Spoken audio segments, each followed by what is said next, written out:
بالنسبه الماده 2 والماده 3 وكل المواد هتتغير بدستور يبقى اساسه ان احنا نرفع راسنا زي اي واحد، محدش هيطلعنا موت من الدرجه الثانيه، محدش.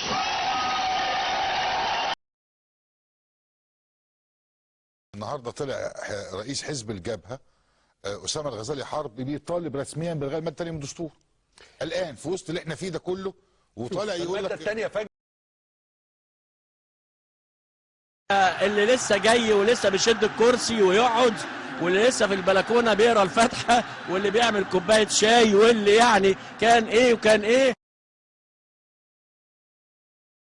بتاع الشباب اللي هو حزب الجبهه الوطنيه اللي هو بيرأسه الدكتور اسامه الغزالي حرب، ويعني يمكن بقى سر ما بقاش سر، الممول الاساسي لهذا الحزب منذ نشأته لحد دلوقتي هو انا. تعالى لي يا حبيبي، تعالى الجد على رأي محمد صبحي يعني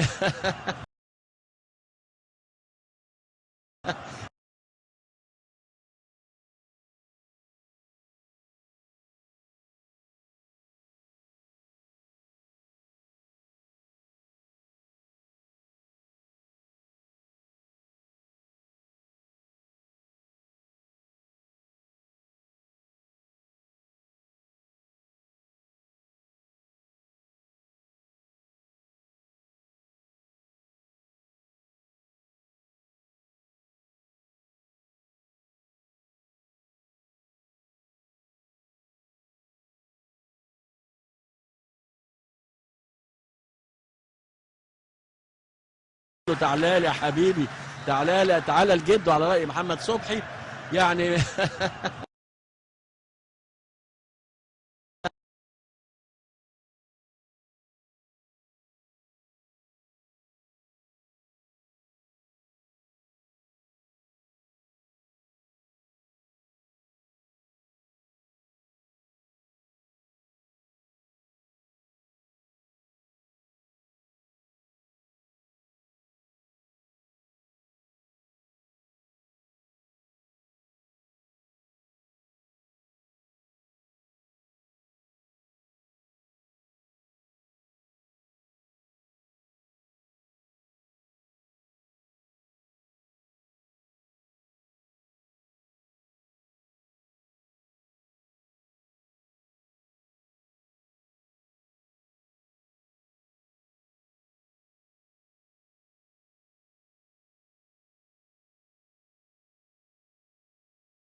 بسم الله الرحمن الرحيم.